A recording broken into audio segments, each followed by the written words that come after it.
Hello there, welcome to Bryan Lomax Movie Talk and my ranking of the Terminator franchise. Yes, I've had a bit of a rocky ride with this franchise in recent years, it must be said, particularly from a critical standpoint, although I've not been quite as critical of it as some, although in some cases I've been more so. Yes, time to rank them. This is one of my favourite franchises. Despite some of its lows, I still love this series. It has a very special place in my heart, particularly those first two films. The first film was one of my, well, yeah, it was top 5 for me for the longest time. Yeah, so let's rank them. Traditionally, we start with worst to best, so I'm not one for breaking tradition. Let's go with it. I think people are not going to be surprised by what's on my bottom list. If you know me, if you've watched my recent videos, you can pretty much write this list, I would imagine, for me. But for the sake of those who haven't, here goes. At the bottom, number 6 is the abomination that is Terminator 3. Yes, I hate this movie. Now, a friend of mine, Woody Bowen, really great guy, has done a lot for people in the YouTube community with regards to artwork. He's provided a lot of artwork. He designed my movie Evangelist avatar. Yeah, awesome dude, really great guy. I've had some really good private conversations with him in the past.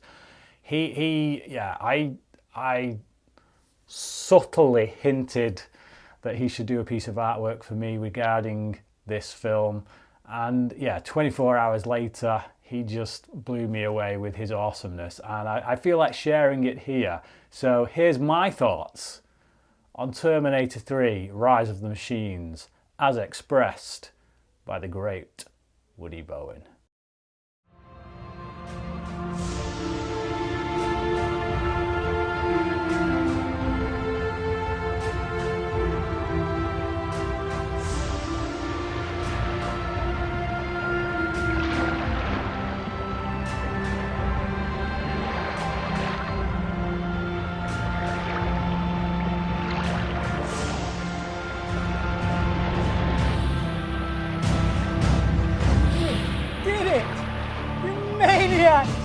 You blew it up!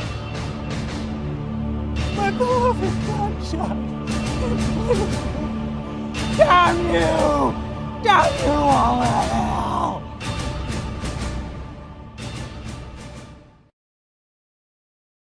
Now, as nice as that artwork is, and as funny as it is, and as awesome as it is, I will be making a print of that and getting it on my wall.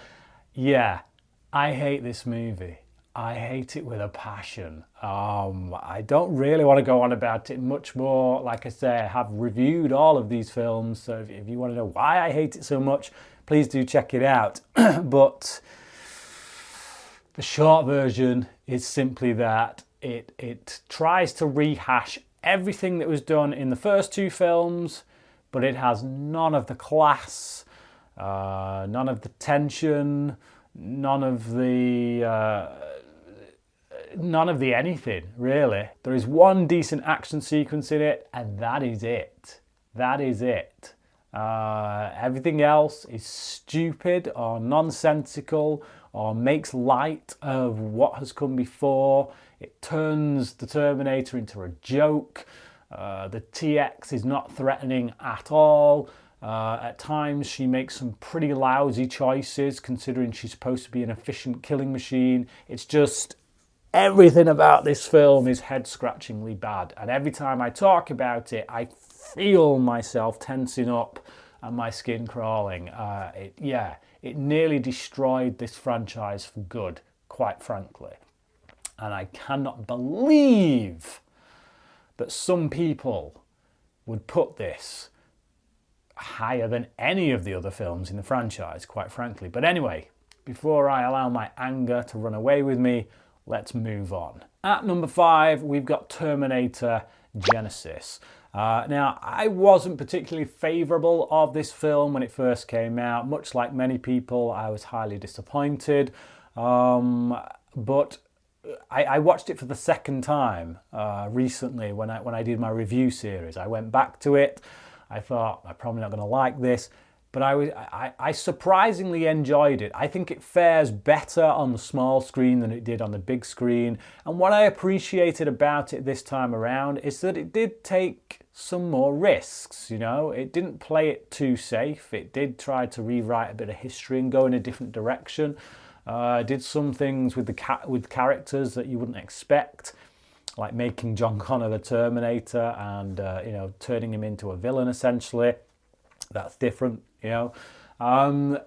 I think where it stumbles is that it set out its stall too soon. It tried to run before it could walk. You know, it was announced that it was going to be the first of a trilogy, and yeah, they do too much setup for what was obviously going to come later in the other two films, rather than just thinking, you know what, let's concentrate on making this film the best it can be, a solid, contained story that, if it's successful, can then go on to more films. Yeah, they basically wanted to have the cake and eat it, and unfortunately, that means there's a few weak spots where, as you come out of the film, you're left with questions, scratching your head, and yeah, their answers we're never going to get, obviously, because they never continued with this particular train with regards to the franchise.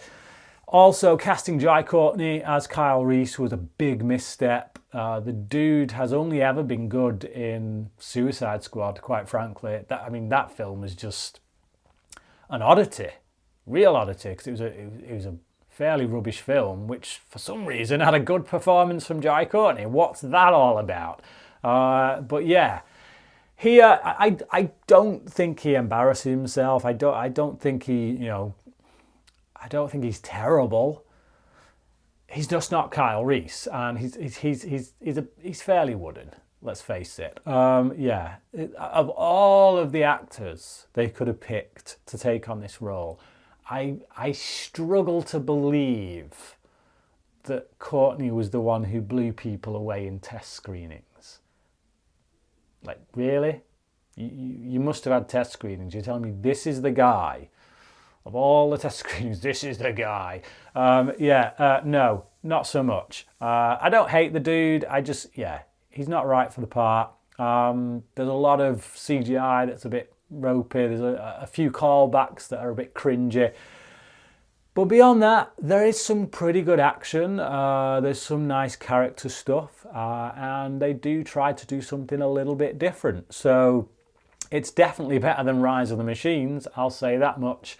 And like I say, this time around, coming to it knowing what it was, not having expectations that were too high, taking it on its own terms, I guess, I enjoyed it. And I will watch it again. I will. I think next time I do watch the Terminator movies, skip 3, but I will watch this one. Now we've got number 4 and number 3.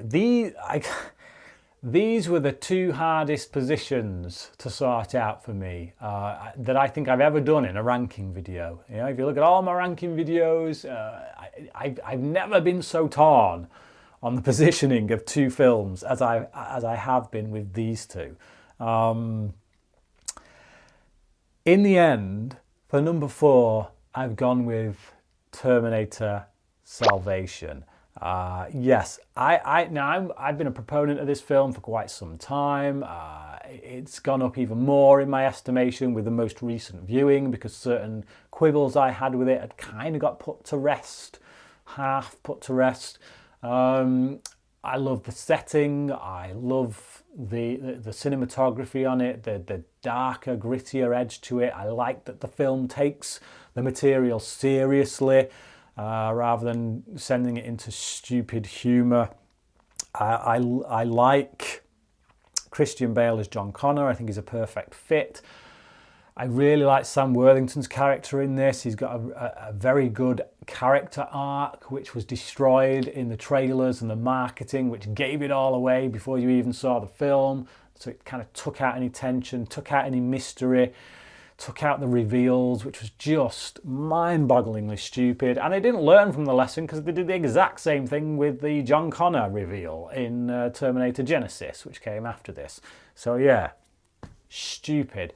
But coming back to this film, quite a few years after seeing it, you know, watching it with fresh eyes, I guess, I really like it.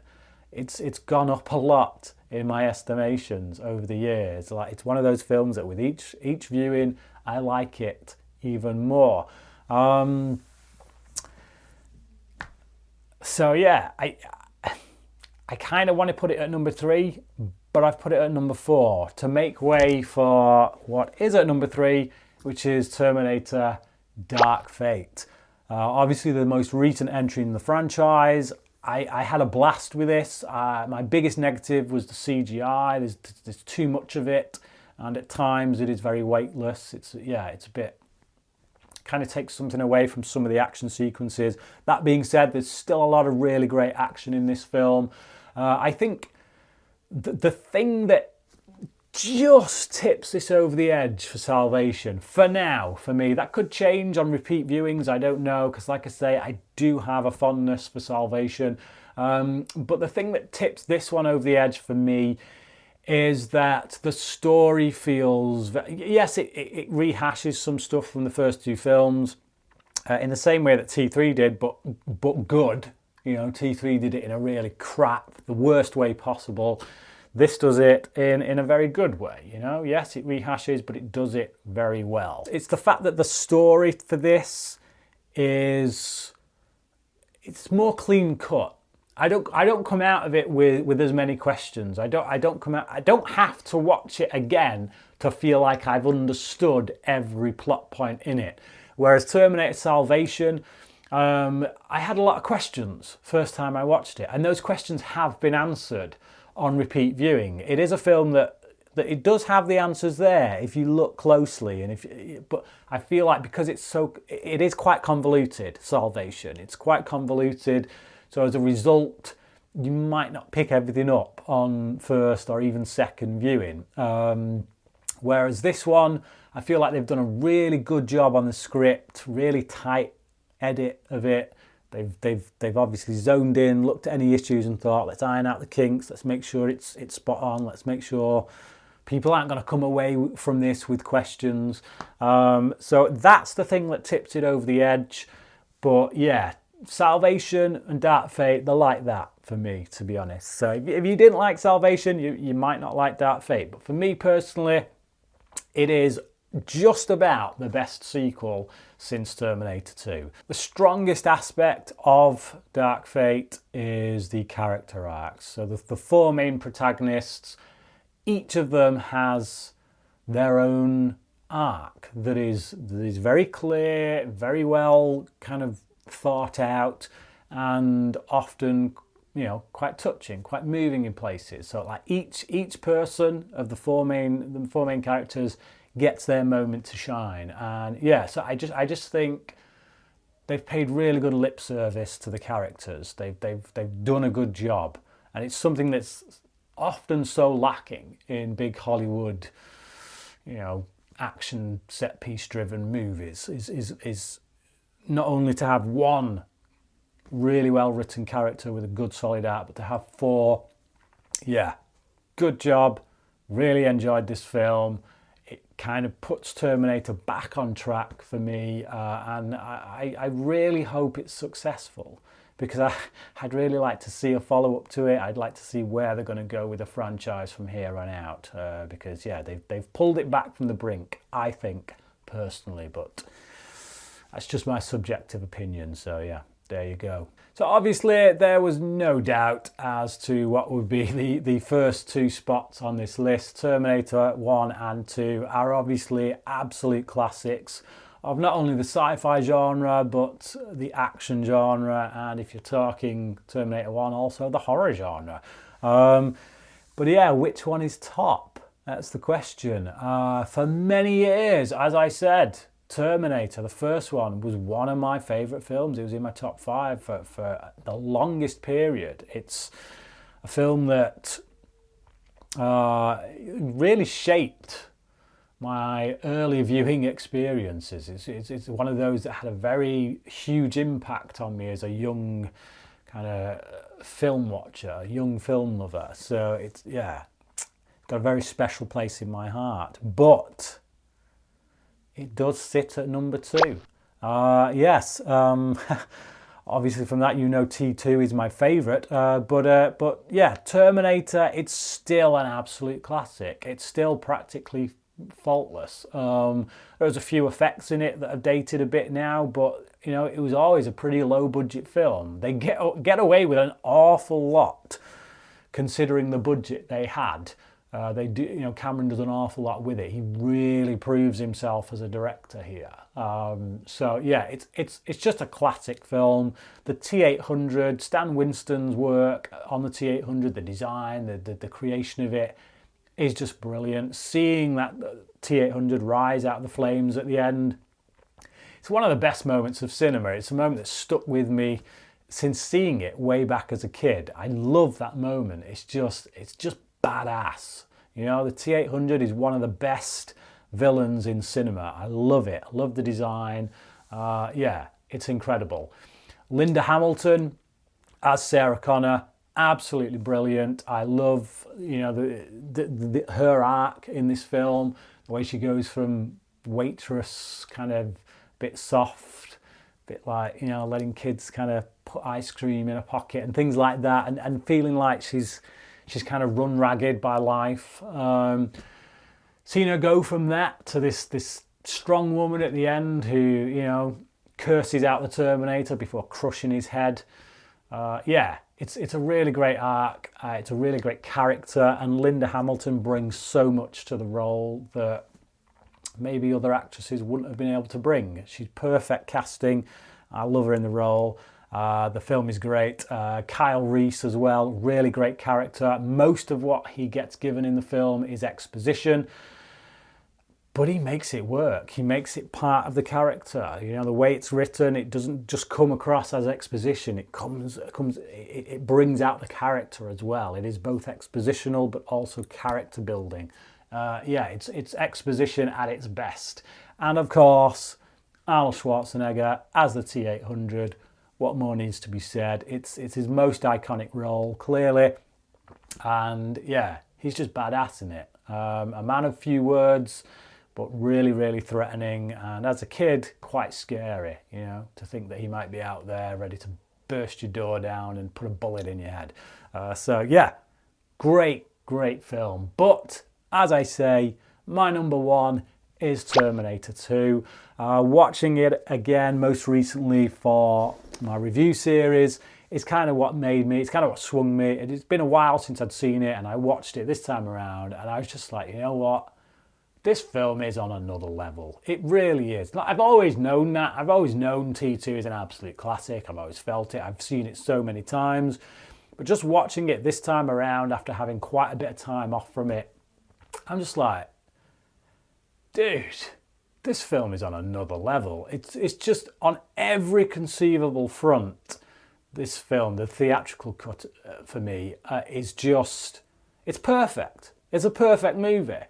There's nothing I can fault about it. And it deals with some really weighty themes and deals with them in a really good way. If you want to hear me do a real, in-depth dissection of those themes, please do head on over to my other channel, The Movie Evangelist. I've done a video essay on Terminator 2 and how it deals with the theme of free will versus fate, and the theme of fatherhood. It's just, yeah, it's absolutely awesome. It's not just one of the best action movies of all time. It's not just one of the best sci-fi movies of all time. It's also really deep. It's theological. Yeah, it just has meat on its bones. If you want to come to it and not have to think and just watch stuff blow up, just watch some of the best action scenes you've ever seen, you can do that. It's definitely geared that way. But if you want to come and read stuff into it and yeah, dissect it in that way, then there's a lot of meat on its bones as well. It's a film with a lot of depth. Again, It's just building up what came before. Like Cameron did it with Aliens, you know. He's the master of the sequel, of taking a classic that you'd think, where do you go with that? And then making another classic, building on its themes, taking the themes of the first film, really building on them and just running away with them, you know, just creating something different, but made from the same DNA. He's a master at it. He definitely does it here. This is one of the best films ever made. I absolutely love it. So yeah, my number one, obviously, Terminator 2, Judgment Day. But what about you? If you've seen all of these films, how would you rank them? What's your worst? What's your favourite? Clearly T3 is the worst. But yeah, tell me how you'd rank them. Leave your rankings down below. Let me know your thoughts. Thanks for watching this video, and until next time, cracking.